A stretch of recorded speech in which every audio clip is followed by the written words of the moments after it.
to talk to you about suppression of Christian religious minority in Egypt. Christians of Egypt, also known as Copts, have been living under discrimination, oppression, and persecution for almost 1430 years.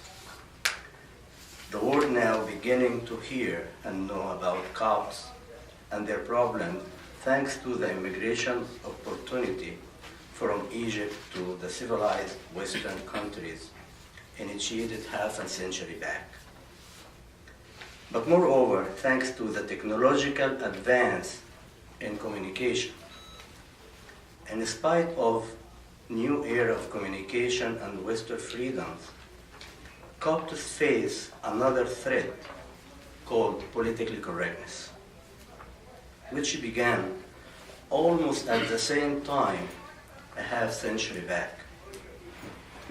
The original purpose of political correctness was for respecting others and fighting discrimination and oppression. Political interest shifted that purpose to fit certain interests, but overall to shut down freedom. In the last few years, freedom of speech and other forms of freedom of expression were challenged by political correctness with the intention to discourage and suppress citizens from expressing idea, frustration, complaints about every obvious issues. Political correctness can be seen when changing the names of facts. For example, terrorists. We can call them fedayeen or fighter for their rights or anything else under political correctness, but we never call them terrorists. Also, Christian symbols became offensive. Christian greeting have to be changed to something else that does not indicate Christian events. Almost everything in today's life is treated in the political correct manner. I would not be surprised to see in few years from now all churches goers labeled Republican being rights and politically incorrect. Personally, I feel this is a new form of oppression and discrimination.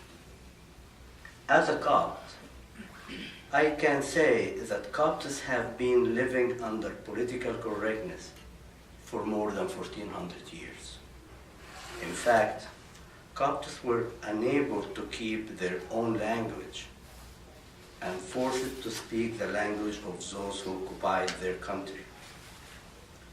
Copts could not pray in their own place of worship if not following certain direction and rules given by the occupant leaders. And for this you could see the Hamayuni decrees or Ashraf Ramelah. The Western world is refusing to sit back, think, and decide the right things because of this brainwashing that has taken place for decades in our society and our school. For me, it is very simple to look at Egyptian history and relate it to the future of the West. Westerns, on the other hand, are unable to do that for one obvious reason, namely political correctness. The majority of you will know that women in West suffer discrimination in various ways, because women do not hold the power in each culture and society as men. They are the part of humanity that tends to suffer in silence their discrimination and oppression.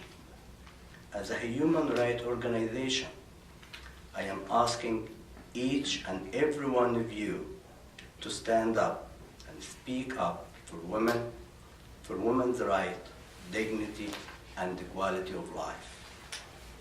Coptic women as well need your help without political correctness. Things need to be spelled out loud and clear. Coptic women, girls, are targeted for a specific plan of forced Islamization in Egypt.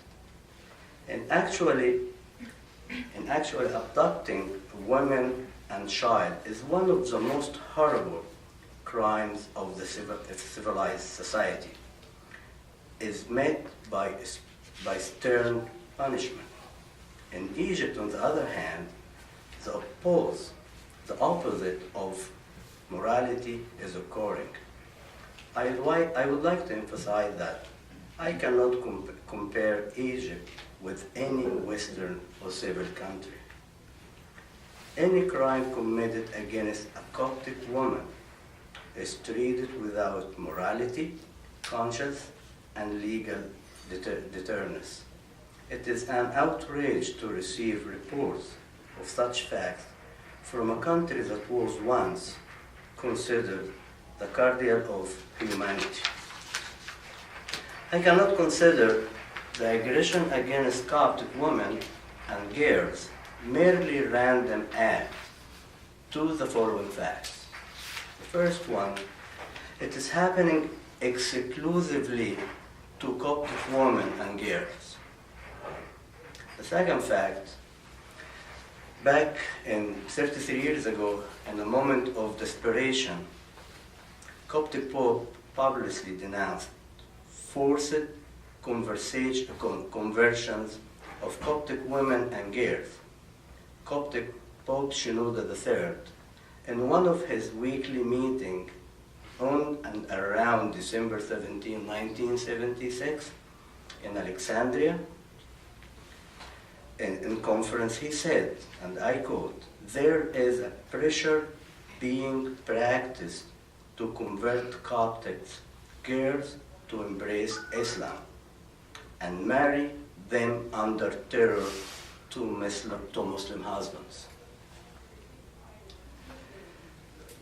Furthermore, he demanded that the return of those abducted girls to their families. Now, and after 33 years, we can say that abduction of Coptic women is not just a passing phenomenon, but is part of widespread plan aimed to clean the Middle East and Egypt of Christians. I could also whisper to all of you that the same plan in effect in the West, but in different ways and with different methods. The Western legal system is clearly the only element keeping this phenomenon inactive. On the other hand, and in a country like Egypt, the regime had direct responsibility over everything that has happened and happening to any Copt or Coptic person. I could simply say that if the state unwilling to protect its citizens, then the state is complicit and effectively perpetrated against the Copts. Many Westerners think of Copts as simply a minority in Egypt. However, Copts are the real Egyptians who were forced to speak Arabic. Copts have the complete right to be protected by those governing them or through the international body. I am not referring to Copts in terms of their religion, but in terms of their heritage. Considering the politically correct environment that we live in, many of you here today maybe consider what I have said an exaggeration and even label me fighting to alleviate oppression, discrimination, and persecution is worth any label given.